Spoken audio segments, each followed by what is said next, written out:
নমস্কাৰ বন্ধু বান্ধৱীসকল, আশা কৰোঁ সকলোৱে ভালে আছে।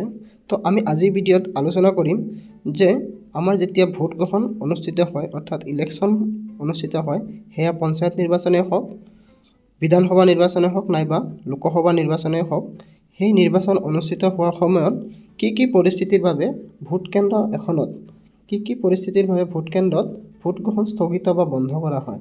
হয়, আপোনালোকে জানে যে কেতিয়াবা এনেকুৱা পৰিস্থিতি আহি যায় যে প্ৰিজাইডিং অফিচাৰসকলে ভোট গ্ৰহণ প্ৰক্ৰিয়া স্থগিত ৰাখিবলগীয়া হয়। তো আজি আমি সেই বিষয়ে আলোচনা কৰিম, আচলতে কেনেধৰণৰ পৰিস্থিতিত বিষয়াসকলে ভোট গ্ৰহণ কাৰ্যটো স্থগিত ৰাখিবলৈ বাধ্য হয়। তো আহক আমি আজি চাই লওঁ। তো আজি আমি চাম কি পৰিস্থিতিত প্ৰিজাইডিং অফিচাৰ এজনে ভোট গ্ৰহণ কাৰ্যটো বন্ধ ৰাখিবলগীয়া হয়। তো 1 নম্বৰে চাওক, 1951 চনৰ জনপ্ৰতিনিধিত্ব আইনৰ 57(1) ধাৰা আৰু অসম পঞ্চায়ত সংবিধান নিয়মাৱলী 33 নং অধিনিয়ম অনুসৰি নিম্নলিখিত পৰিস্থিতিত ভোট গ্ৰহণ স্থগিত কৰিবৰ কাৰণে প্ৰিজাইডিং বিষয়াক ক্ষমতা প্ৰদান কৰিছে।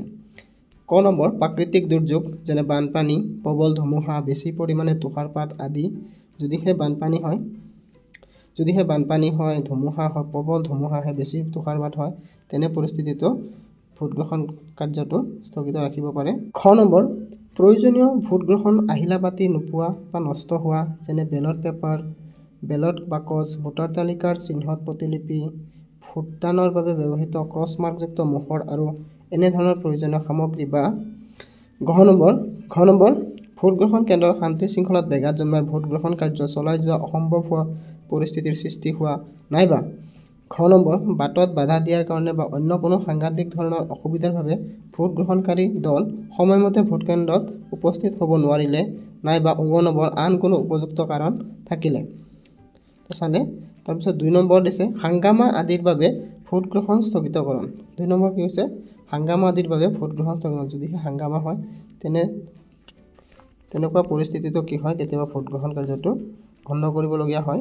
যদি ভোট গ্ৰহণ কেন্দ্ৰৰ চৌহদত কোনো হাংগামা বা মুক্ত সংঘৰ্ষৰ সূত্ৰপাত হোৱাৰ উপক্ৰম হয়, তাক নিয়ন্ত্ৰণৰ বাবে আৰক্ষীক ব্যৱহাৰ কৰিব।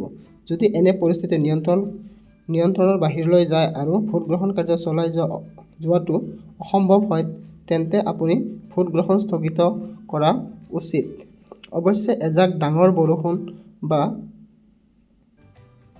জোৰেৰে বলা বতাহৰ কাৰণে স্থগিতকৰণ অনুচিত। আপোনাক দিয়া এই ক্ষমতাক কাৎচিতহে আৰু এৰাব নোৱাৰা পৰিস্থিতিতহে ব্যৱহাৰ কৰা উচিত। খ নম্বৰ, ভোট গ্ৰহণ স্থগিত ৰাখিব লগা ঘটনা সম্পৰ্কে তৎকালীনভাৱে বিতংকৈ উপযুক্ত বা মহকুমাধিপতিক জনাব লাগিব।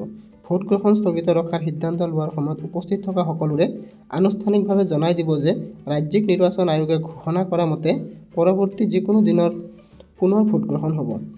ঘ নম্বৰ, স্থগিত ৰখাৰ সিদ্ধান্ত ঘোষণা কৰাৰ পিছত ব্যৱহাৰ হোৱা বেলট বাকচ কেতিয়াও ব্যৱহাৰ হ'বলৈ বাকী থকা বেলট কাগজবোৰ ব্যৱহৃত বেলট কাগজৰ পৰিপূৰ্ণবোৰ আৰু অন্যান্য নিৰ্বাচনৰ কাগজ-পত্ৰবোৰ খামত ভৰাই পলিং এজেণ্টসকলৰ সন্মুখতে চিল মোহৰ মাৰি বন্ধ কৰিব, যেন সাধাৰণ অৱস্থাতহে ভোট গ্ৰহণ অন্ত পৰিছে।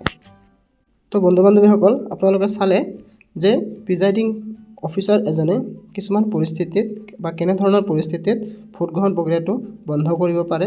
তো আশা কৰিছোঁ ভিডিঅ'টো আপোনালোকৰ ভাল লাগিছে আৰু এনেকুৱা ধৰণৰ ইনফৰ্মেটিভ ভিডিঅ'বিলাক পাবৰ বাবে আপোনালোকে আমাৰ চেনেলটি ছাবস্ক্ৰাইব কৰিবৰ কাৰণে নাপাহৰিব। কাষত থকা বেল আইকনটিত প্ৰেছ কৰি আপোনালোকে আমাৰ চেনেলটি ছাবস্ক্ৰাইব কৰি ল'ব। আশা কৰিছোঁ এনেধৰণৰ চৰকাৰী আঁচনিৰ লগতে কিছুমান ইনফৰ্মেটিভ ভিডিঅ' যিবিলাক সঁচাকৈয়ে আপোনালোকে জানি থোৱা ভাল, এজন সাধাৰণ নাগৰিক হিচাপে আপোনালোকে জনা দৰকাৰ। তো এনেধৰণৰ ভিডিঅ'বিলাক আপোনালোকে পাবৰ কাৰণে আমাৰ চেনেলটো ছাবস্ক্ৰাইব কৰিব। যদিহে ভিডিঅ'টো ভাল লাগিছে লাইক কৰিব, শ্বেয়াৰ কৰিব আৰু আপোনালোকৰ মূল্যৱান সময় দি আমাৰ এই ভিডিঅ'টো চোৱাৰ বাবে অশেষ ধন্যবাদ জনাইছোঁ। আজিলৈ ইমানতে আছিল। তো জয় আই অসম।